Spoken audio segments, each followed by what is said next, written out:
कहानी की शुरुआत उसी जगह से होती है जहां पर रियो आसमान से गिरते हुए मुस्कुरा रहा था। अब आगे चारों ओर देखते हुए रियो एक ही स्थिति में जम गया, अपने विचारों में खो गया। उसने उस क्षण आश्चर्य किया कि उसने सब कुछ हल्के में लेना कब शुरू कर दिया था। घने जंगल के बीच में खुद को पाकर एमसी ने एक चमकीले लाल आकाश की सूचना दी जिसमें कभी सूरज नहीं था। ये देखते हुए कि चारों ओर केवल पीले रंग की झाड़ियां थीं, सोचते हुए रियो ये नहीं समझ सका कि वो इतनी अचानक वहां क्यों चला गया था। जमीन से छलांग लगाते हुए एमसी पेड़ के ऊपर उठ गया, जंगल के विस्तार को देख रहा था। रियो का चेहरा सच्ची खुशी से भर गया था। एमसी ने कहा कि उसके पास कोई शब्द नहीं थे।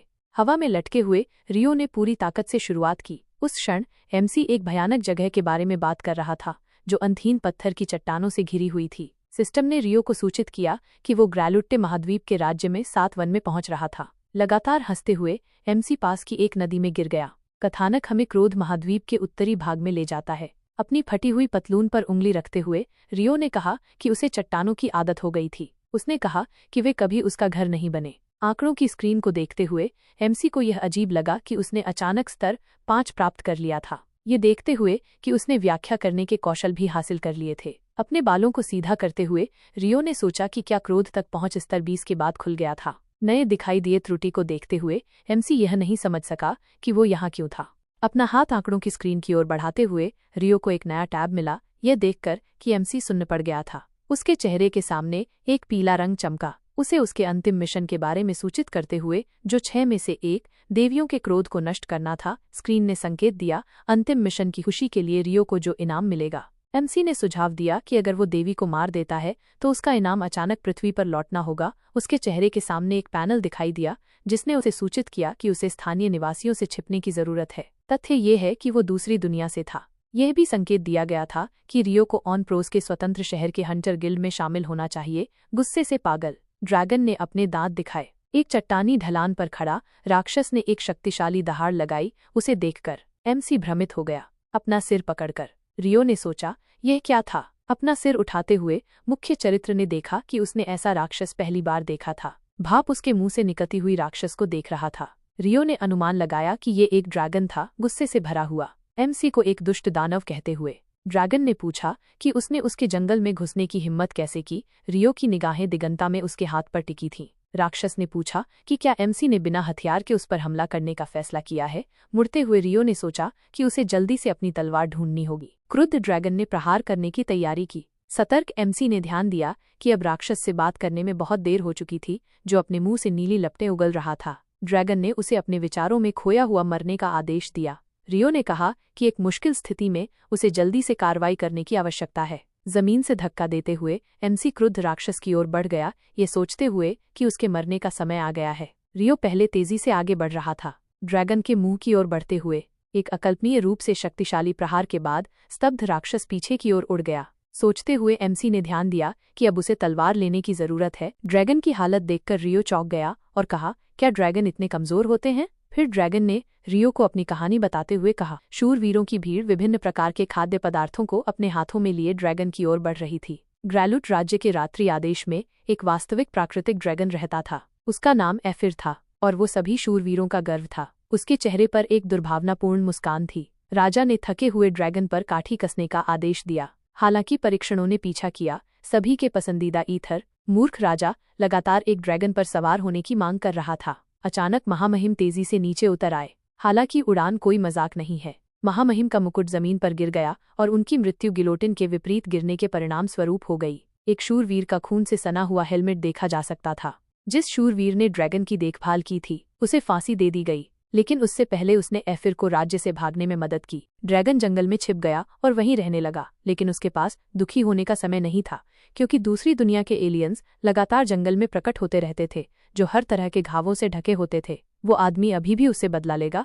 वे प्राकृतिक ड्रैगन के योग्य प्रतिद्वंद्वी नहीं बन सके, लेकिन एफिर एक दयालु ड्रैगन उन्हें मार नहीं सका। शायद यही उसकी सारी परेशानियों की जड़ थी। अपने हथियार अपने सिर के ऊपर उठाते हुए शिकारियों की भीड़ ड्रैगन की ओर बढ़ रही थी। एलियंस खुद केवल गरीब ड्रैगन को मारने के बारे में सोच रहे थे। तभी एफिर ने आंसुओं से सोचा। उसकी आंखों में ड्रैगन जमीन से चिपक गया था। ड्रैगन का मानना था कि एलियंस को जीवित नहीं छोड़ा जाना चाहिए, क्योंकि तब वे बार बार प्रकट होते थे और बार बार दुर्भाग्यपूर्ण ड्रैगन की आंखों से आंसू बह रहे थे। असंतुष्ट एफिर ने कहा कि उसके पास कोई विकल्प नहीं था। जिसके बाद उसने सोचा अगर वो एक ड्रैगन था तो सिस्टम ने हमें सूचित किया कि हमारे सामने एक स्तर 27 का वाइवर्न था। उसके दिमाग में एक छोटे ड्रैगन के बड़े होने की एक छवि आई। एथर ने नोट किया कि वो एक ड्रैगन था, ये जोड़ते हुए कि केवल उसके पास अगले पंजों के बजाय पंख थे। उसने कहा कि यह वाइवर्न की एक विशिष्ट विशेषता है, यही कारण है कि हर कोई उसे वाइवर्न कहता है। रियो के सामने झुकते हुए, जिसने अपने सिर के ऊपर तलवार उठाई थी, एफिर ने कहा कि यह सब सच था और उससे उसे बख्शने के लिए कहा। मुस्कुराते हुए मुख्य पात्र ने कहा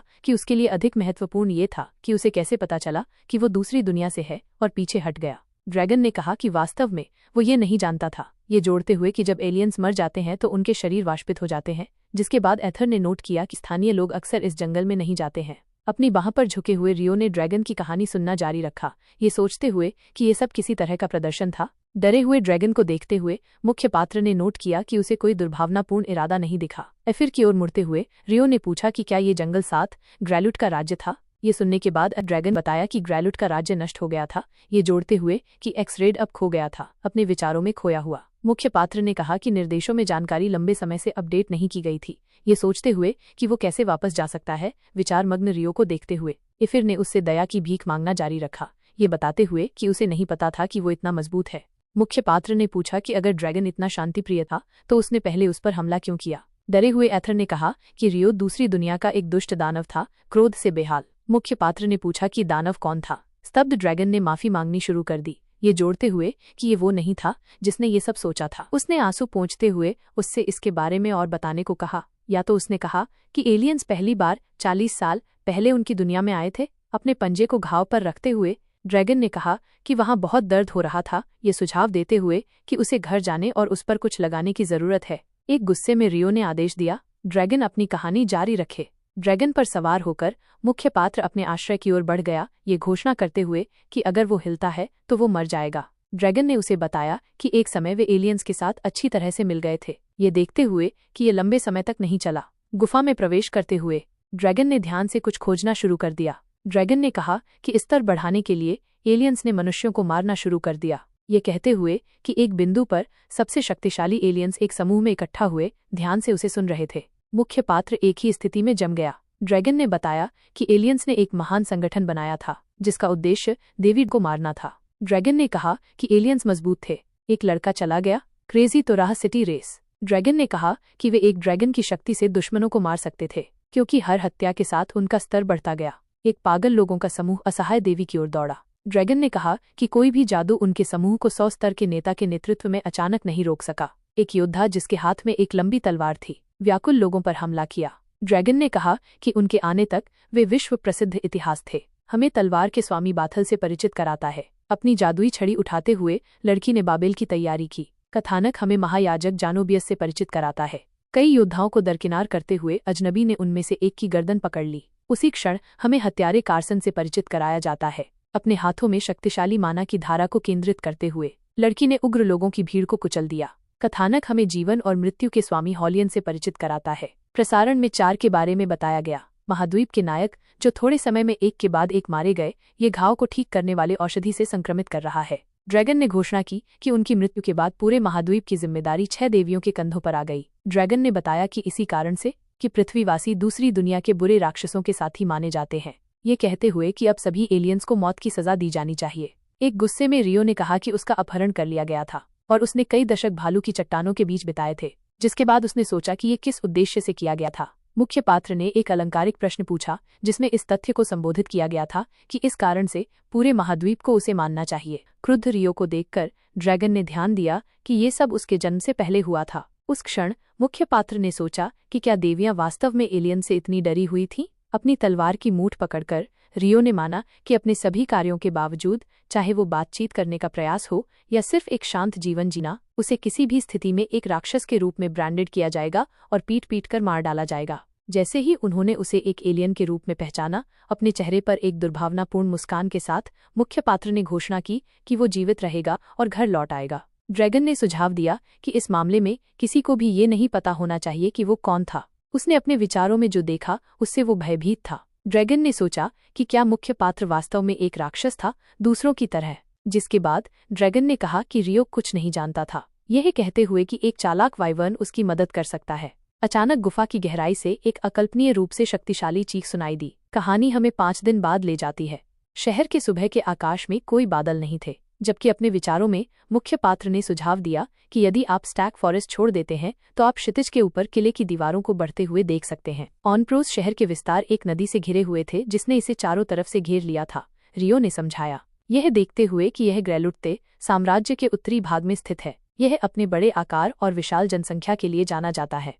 जंगल की गहराई में कई क्रोधित राक्षस थे। नायक ने बताया कि पास का 60 वन और आइपेंड घाटी के विशाल मैदान काल कोठरियों और राक्षसों से भरे हुए थे।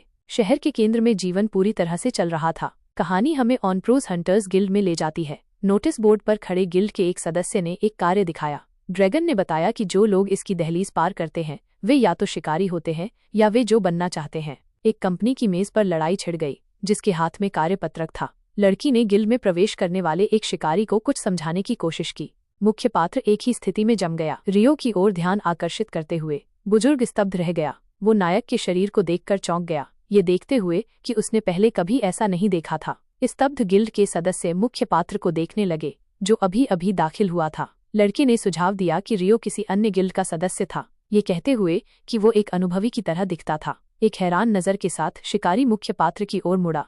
उसे चेहरे पर मुक्का मारने के बाद लड़की ने रियो का गिल्ड में स्वागत किया। उसने कहा कि उसने उसे पहले वहां नहीं देखा था, ये मानते हुए कि वो ऑनप्रोस हंटर्स गिल्ड में नया था। अपने चेहरे पर एक कठोर अभिव्यक्ति के साथ मुख्य पात्र एक ही स्थिति में जम गया। उसकी ओर मुड़कर लड़की ने पूछा कि वो उसकी मदद कैसे कर सकती है। अपना सिर उठाते हुए रियो ने कहा कि वो एक शिकारी बनना चाहता है। ये सुनकर सभी गिल्ड सदस्यों ने अचानक अपने हथियार पकड़ लिए। आई होप आपको एपिसोड काफी ज्यादा अच्छा लगा होगा। अगर एपिसोड अच्छा लगा है तो फिर चैनल लाइक एंड सब्सक्राइब कर लेना।